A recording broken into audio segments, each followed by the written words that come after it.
Welcome to the Newsflash of the 2nd of October 2022, and I have interesting news here. Actually, the last news that will be released before my vacation, because next week I'm on vacation, so probably there will be less content there. Nevertheless, I will keep you informed about stuff that happened this week. And we'll see what will happen next week. So first of all, let's talk about various different things that appeared in this week that are pretty interesting indeed. So first of all, we have the launch of Huawei Mate 50 Pro in Europe for the first time. So yes, just weeks after it was released in China, they're also releasing it right now in Europe, starting I think with Poland, where you can pre-order this device already with a steep price, still over 1,200 euros, I think it is, roughly 1,400 euros for the 512 gigabyte model and 1,300 euros for the 256 gigabyte model, both with 8 gigabytes of RAM. So pretty steep price, I would say. I'm not sure this will be success here in Europe with this price tag, I have to say, but we will see. I will check it out definitely. Perhaps not the global version, because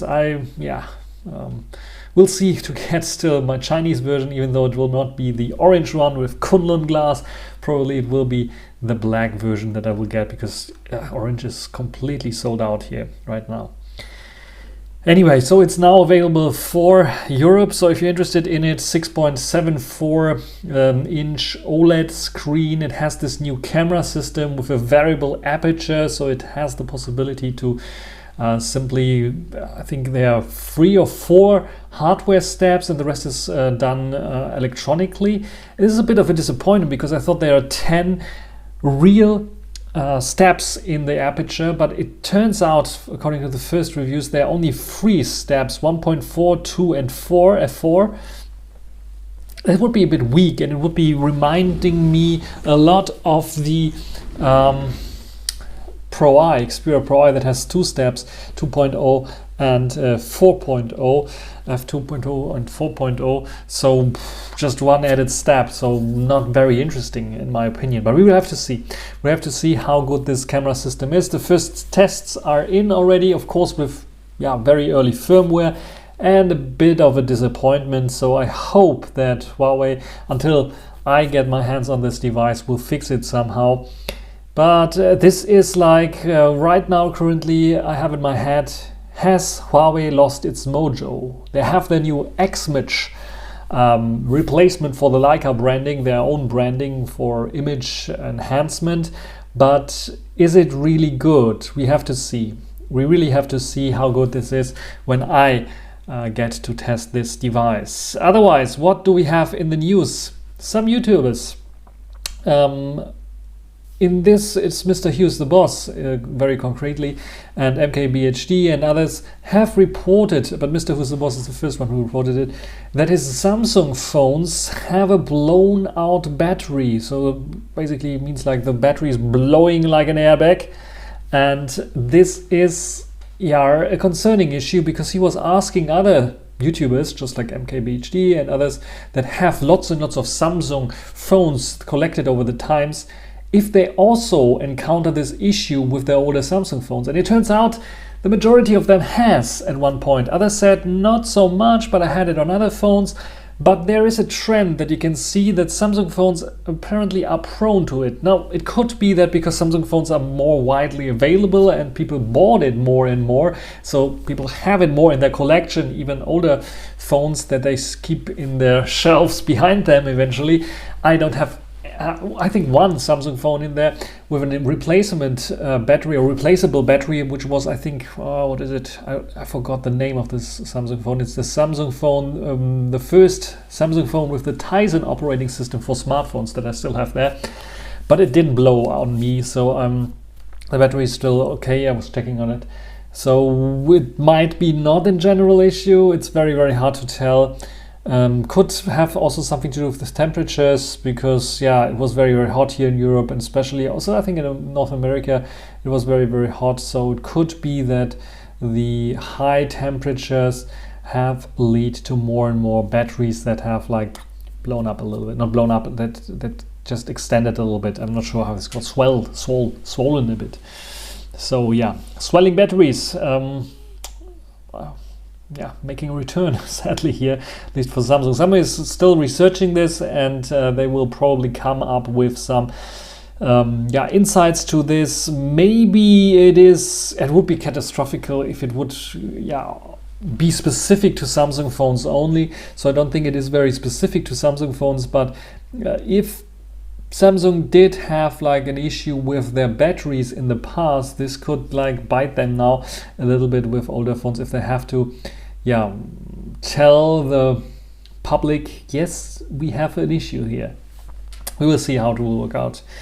Another news, we have my Australian friends have like a very, very big leak right now, so-called Optus hack that exposes millions of Aussies vulnerable to data breaches, because the telecom provider in Australia has been hacked. Optus has been hacked, and it turns out not very sophisticated hack that has been done here. It's just like they have a public API that shouldn't be public, and someone figured it out and got all the data out of the public API by just using the normal calls that the API supports. And it is a really, really dangerous kind of way, because it shows how vulnerable you are if you give all your data to a specific company. I'm talking about Apple, I'm talking about Google, Microsoft and other companies. If you have one cloud provider, it might be very convenient for you. You have everything in one, like Google Docs, I have my Google Drive, Google Email, Calendar,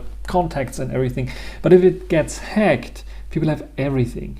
And this is something that's going to be likely, not only in this case where it is just a stupid mistake by the company. I hope they pay a lot for this, because you don't let your database API be on public internet, publicly accessible. This is a really, really dangerous thing to do. But in general, also for other companies, there might be some things that need to be done. In Europe, we have the GDPR, so the General Data Protection Rule, that is trying to protect us in a way. But of course, it all depends on what people use. So if you say, I'm a Google user, I want to use Google only, exclusively, then you are giving Google the power over your data. And the interesting thing here is, if more and more people do this, in terms of Google or Apple or Microsoft, it doesn't really matter. If you give all your data, more and more information to one company only, it might be very, very interesting for hackers to hack into this one company's database one way or another. So it doesn't need to be a stupid mistake with a public API. It could be just some people just are interested in hacking this company and finding their ways to get to your data. This makes it more attractive for criminals to get to your data. So don't store all your personal information on one instance, on one cloud, or on one provider only. Just always have a backup, or just do it like I do it. For example, I have Google Mail. I'm using Google Mail as well, not for all the emails, but for some emails, but not all emails. So I have various different other email providers. There are dozens of email providers that are providing also good email experiences. So why not using them for different things? Like if I have to register to a website that I only once or twice visit in my life, then I'll probably use one of the email addresses I have that I'm not using so often. And otherwise, eventually for a contact that I want to chat sometimes with, I can use Google Mail, for example. But I'm not storing all my other data on Google Drive or Google Cloud or however it's called. Just use your Nextcloud, for example, or use any other provider that provides you with data storage. You can just put your data on this storage instead of putting it on Google, for example. Contacts and calendar stuff, I just manage via my own Nextcloud instance, just running here at my home, because I have a fast internet connection here right now. So I have the possibility to do so in a tiny little computer that's not using a lot of power, that I can store my cloud stuff there. And this is one thing that not everyone can do, but you can at least pay for some service that allows you to do this. I know Google is free in this case, but Google is free only because they are free because they have the possibility to look into your data. And give you personalized ads and so on. And this is the big risk that you have if you put everything on Google, on Microsoft, on Apple or whatever, that you will have if someone breaches the security there, you are doomed in a way, or people can find out and figure out everything that they want to know. And the other thing is like also protect yourself against the companies itself. Because just like I said, Google, Microsoft, it doesn't really matter. They are analyzing your data.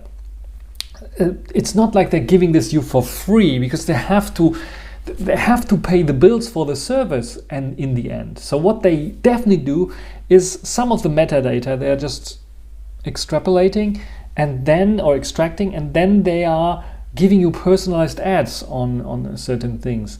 And they are just somehow scanning, analyzing you, and maybe they will know a lot more about you than you know. I just remember this one case that it's not imaginary, it really happened. A woman that got like the happy news that she's pregnant just from her Google search results. So she was searching stuff, and just because the way she searches for stuff and the stuff that she was searching for changed so much, Google knew already that she's pregnant before she did the test and knew it herself, which is a bit of a scary thing, because you could imagine this in the future with more and more data stored in those companies being a real issue if the company knows already, this guy has an illness, so better tell his insurance company not to insure him because he has this illness before he even knows that he has this illness. Such things could happen.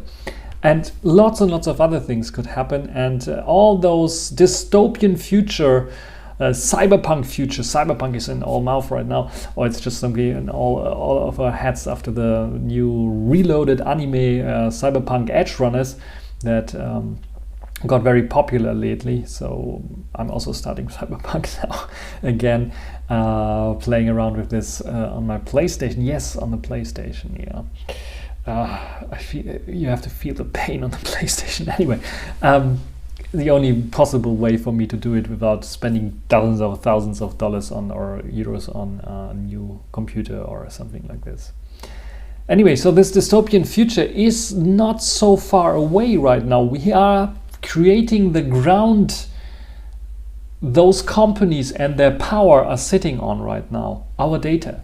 We are the ones in control currently of the data, but in the future, if you give this control to the company, then you are making a big mistake. And one day we will wake up in this dystopian cyberpunk-like future where the corporates are taking over the world, and not the politicians, not the power of the people is ruling the world, but corporations are ruling the world, can rule the world, because they have so much information about you that they can manipulate this information and can make you do things that you probably wouldn't have done without this manipulation. Let's say it like this. So very interesting hack. Look into it. Then we have another thing, and this is more let's go back to technology and some more positive news. Companies that work together on a standard is very important, and companies working together or putting themselves together to work on a standard in charging your smartphones is really mind-blowing sometimes, because we are looking at USB power delivery that in its newest incarnation, I think 3.0 it is, supports only 33 watts of charging only, because there are other phones out there that in the maximum configuration can already support 200 watts of charging, but there's no standard for it. So if I take, for example, my Huawei device here, the P50 Pro, and sorry that got a bit dirty, but it's like this. The P50 Pro here, I can charge it up with 66 watt fast charging. This 66 watt fast charger, however, cannot charge my Sony Xperia that can charge up, I think, with 30 watts or 33 watts. It cannot charge it with full speed, 30 or 33 watts. And it's not able to charge this here, which is the Asus Zenfone 9 that can charge up with 30 watts. It has a big charger in there. which can charge the Xperia because it's USB power delivery. They share the same technology, but it's not able to fast charge this device here. Not only because of the wattage, just because they're using a different kind of technology. And sometimes it really happened that this charger for the Huawei P50 Pro in this case is not able to charge even a phone or a device that, just like for example, I have an LED light here that I use, which is not able to charge via the USB-C adapter or charger from the Huawei device, which is like a little bit of dump. And then we have other devices, like for example, I have a 67 watt charger from Xiaomi in the back there for the 12S Ultra, that is not able to charge the 66 watt this device supports. So they're incompatible with each other, and this is a real bummer, because USB-C should be the compatibility hero that everyone wished for. Just plug it in, it just should charge, but it's charging with the slowest possible charging rate ever.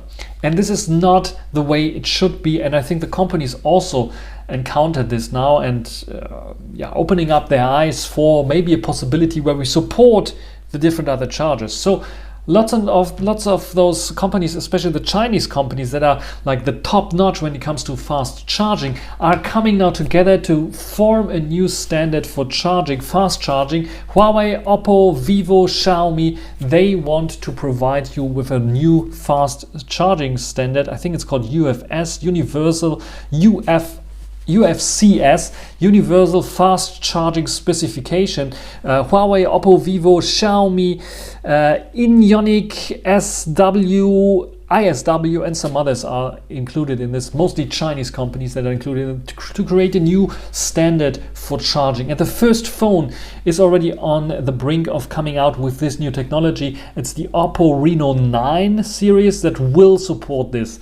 The UFCS standard will not give you 125 or 200 watt charging out of the box, but it will start with a moderate 65 watt charging, and over the years it will it will start off with 40 watt charging, so even slower. But then, as promised, next year there will be, it's just a matter of time, 65 watt charging be included in the standard, and then over the time we will get a 100, 125 or something like this for charging as well. It is cool that those companies are working together to create a new charging standard that hopefully will be adapted by other companies, just like for example Sony, that I'm recording here with the 5 Mark IV right now, that hopefully is not overheating. I see an overheating sign right now, I think. Anyway, yeah. Is it still recording? It is still recording, yeah, 17 minutes. So just showing me some features have been disabled because it's overheating, because it's high heat. So 17 minutes, 24 degrees inside, so no issues with recording here.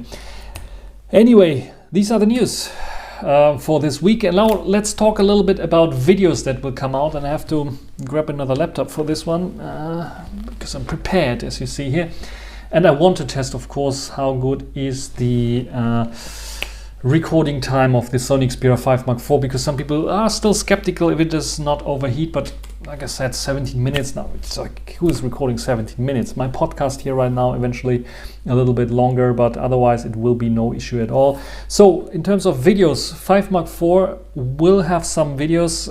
Again, I have the Zenfone 9's gimbal camera. I promised you last week that I think I released it already. Maybe I didn't. Anyway, there will be a video coming out testing out this gimbal, hardware gimbal, against the LG Wings software gimbal. And then there are some other things that will come out for sure that are related to what I want to do. Really is also the Xiaomi 12S, where is it? Xiaomi 12S Ultra here. RAW format stuff against other RAW format stuff. I'm still trying to do this video. It's a lot harder than it seems to be, yeah, some other things will definitely come out. Like I said, next week I will be on vacation, so probably there will be like a little bit of a breakage and a little bit less videos coming out. I hope to get some nice interesting shots in terms of videos out of my vacation eventually, with some mystery device eventually. I'm not sure which one I will take for this one. But yeah, I'm trying to do my best. There will be an Xperia 5 Mark IV photo and video coming out, photo video camera review basically coming out, and some other things will come out as well. I have to think about what else do I have in the pipeline. I think headphones, there's still something going on. There will be coming something in the near future, probably after my vacation for sure.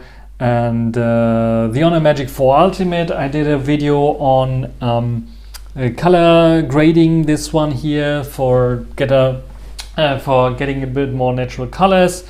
And then there are some other videos coming out, some Q&A for Harmony OS, because someone was asking me about certain features of Harmony OS. I'm like collecting now some questions of Harmony OS free coming out. Tested it on my P50 Pro for now a long time. It's a beta version still, but probably I will give you some answers according to this as well, according to the questions I get. And yeah, this is basically it. And whatever I find, the Asus Zenfone 9 came with a nice option of getting a Chromebook for free from Asus as well. If you buy this phone, I pre-ordered this phone and I was waiting, and now it arrived. It's somewhere there in the back, the Asus Chromebook something 14-inch. And I will test this out as well, give you my first impression of Chrome OS, which is something that I did in my channel before, but never really digged deeper into it. So definitely take a look at Chrome OS more deeply, and the performance of this device and how good it can be used in day-to-day usage. So this will come as well at one point. And that's basically it for all the news. So I will go into it. You know already, you can see how I'm talking here. I'm already like with my head somewhere else. So probably we'll see each other then in 2 weeks time again, hopefully. And that's everything for this video and for the Newsflash of the 2nd of October 2022. Until the next time. Bye.